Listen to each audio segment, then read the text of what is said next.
जी हाँ दोस्तों, नमस्कार। स्वागत है आपके अपने YouTube channel NR education classes पर। इस वीडियो में हम आपके लिए कक्षा 12वीं त्रैमासिक परीक्षा 2022 विषय राजनीति शास्त्र यानी पॉलिटिकल साइंस के जो हमने आपके लिए पेपर बताया था उस संपूर्ण पेपर का सॉल्यूशन लेकर आ गए हैं। तो हमने पूरे पेपर का सॉल्यूशन अथवा सहित बताया है, तो आपको बिल्कुल अथवा सहित ही याद करना है, जिससे आपका एक ना एक क्वेश्चन परीक्षा में 100% ही पूछा जाएगा। और हम आईएमपी क्वेश्चंस का वीडियो डिस्क्रिप्शन में दे देंगे, तो आप वहां से क्वेश्चंस को देख सकते हैं। तो चलिए शुरू करते हैं वीडियो के लिए। तो हमारा पहले वाले क्वेश्चन में पूछा गया है द्विध्रुवीयता का अर्थ क्या है। ठीक है, तो इसका आंसर लिखेंगे द्विध्रुवीयता। जैसे हम आपको बता रहे हैं, आपको बिल्कुल वैसे ही लिखना है।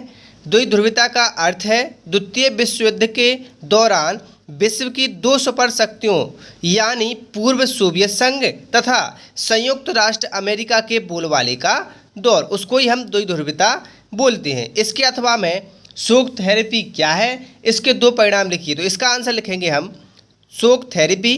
तो सोवियत संघ के विघटन के बाद जब रूस मध्य एशिया के गणराज्य और पूर्वी यूरोप के देशों में साम्यवाद से पूंजीवाद की ओर परिवर्तन के मॉडल को शोक थेरेपी कहा गया। इसके परिणाम लिखिए। तो परिणाम हम लिखेंगे पहला, शोक थेरेपी साम्यवाद से पूंजीवाद की ओर परिवर्तन का एक अच्छा तरीका साबित नहीं हुआ। और इसके दूसरा नंबर, रूस का औद्योगिक ढांचा नष्ट हो गया। इसके बाद दूसरा नंबर क्वेश्चन, तो इसमें पूछा गया है सोवियत प्रणाली क्या है, इसकी दो विशेषताएं लिखिए। तो इसका आंसर लिखेंगे सोवियत प्रणाली। तो रूस में 1917 की समाजवादी क्रांति के बाद समाजवादी सोवियत गणराज्य का गठन हुआ, जिसका उद्देश्य एक समतावादी समाज की स्थापना करना था। इस प्रणाली को सोवियत प्रणाली कहा जाता है। इसके विशेषताएं लिखना है, तो इसकी विशेषताएं लिखेंगे हम। सोवियत संघ का घरेलू उपभोक्ता उपयोग भी बहुत उन्नत था। दूसरी लिखेंगे इसकी विशेषता, सोवियत प्रणाली के निर्माताओं ने राज्य और पार्टी संस्था को प्राथमिकता और महत्व दिया।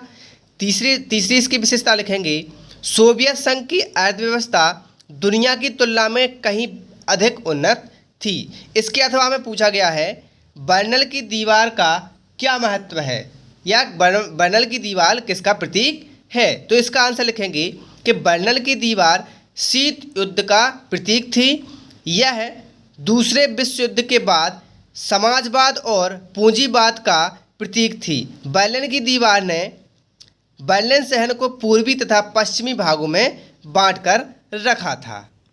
इसके बाद हमारा क्वेश्चन नंबर तीसरे में, चार सैनिक संगठनों के नाम बताइए। तो इसमें हम लिखेंगे चार सैनिक संगठनों के नाम निम्न हैं: तटरक्षक, महानियंत्रक रक्षा लेखा, सीमा सड़क संगठन और सैन्य इंजीनियर सेवा। इसके अथवा में पूछा गया है रूस के साथ किन किन देशों की सीमाएं मिलती हैं। तो इसका आंसर लिखेंगे रूस के साथ जिन देशों की सीमाएं मिलती हैं उनके नाम हैं Norway, Finland, Estonia, Latvia, Poland, Belarus, Ukraine, Kazakhstan, चीन, मंगोलिया और उत्तर कोरिया। इसके बाद हमारा क्वेश्चन नंबर चौथे में पूछा गया है आसियान संगठन के उद्देश्य क्या थे। ठीक है, तो इसका आंसर लिखेंगे आसियान संगठन के उद्देश्य निम्नलिखित थे। पहला था क्षेत्रीय शांति व स्थिरता को प्रोत्साहित करना। दूसरा था साझे हितों में परस्पर सहायता व सहयोग की भावना को बढ़ाना। तीसरा उद्देश्य क्षेत्र में सामाजिक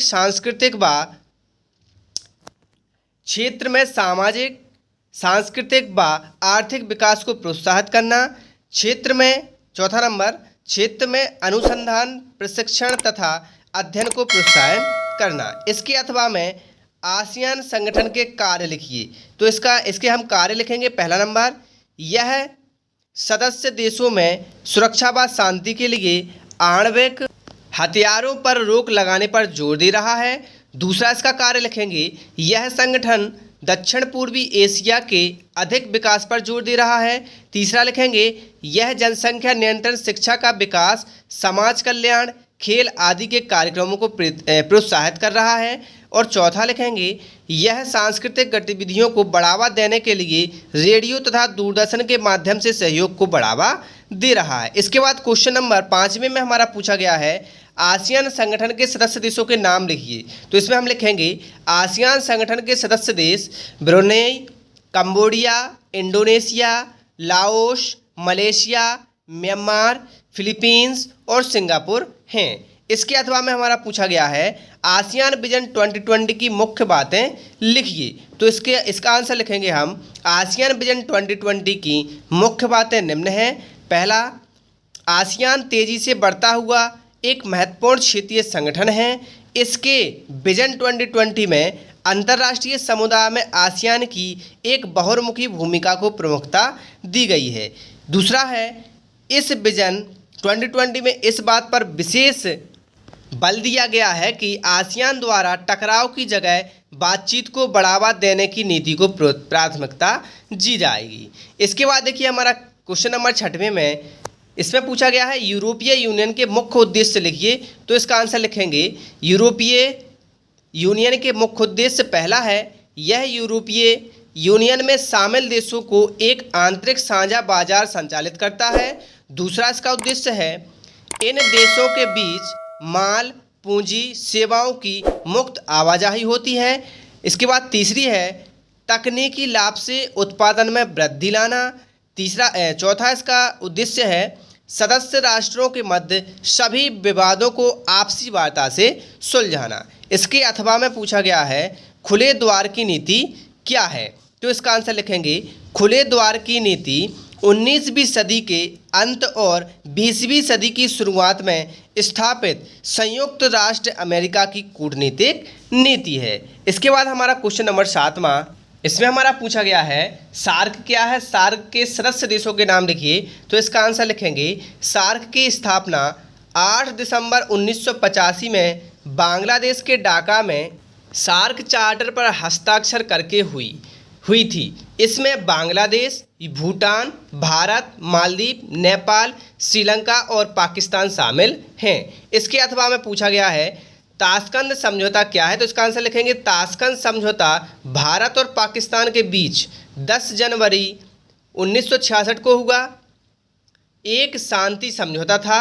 इस समझौते के अनुसार यह तय किया गया कि भारत और पाकिस्तान अपनी शक्ति का प्रयोग नहीं करेंगे और अपने झगड़ों को शांतिपूर्ण ढंग से तय करेंगे। इसके बाद हम आपको क्वेश्चन नंबर 8 से लेकर बाकी सभी का सॉल्यूशन नेक्स्ट वीडियो में बताएंगे, क्योंकि ये वीडियो बहुत ही लंबा हो जाएगा। तो आप हमारे यूट्यूब चैनल को सब्सक्राइब जरूर कर लें और सभी प्रश्नों को अथवा सहित याद जरूर कर लें। बिल्कुल यही प्रश्न आपकी त्रैमासिक परीक्षा में पूछे जाएंगे। धन्यवाद।